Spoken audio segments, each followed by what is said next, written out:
2001 সালে আমি দাখিল পরীক্ষা দিই, এই গ্রাম থেকে আমি চলে গেছিলাম। এই গ্রামের মানুষ তাদের বাড়ি করে থেকে থেকে আমি তাদের ঘরে খেয়ে আমি লেখাপড়া করছি।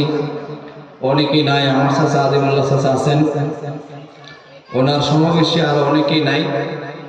এই শাহজালাল মসজিদটা কিন্তু উদ্বোধন হয়েছিল আমারে দিয়া।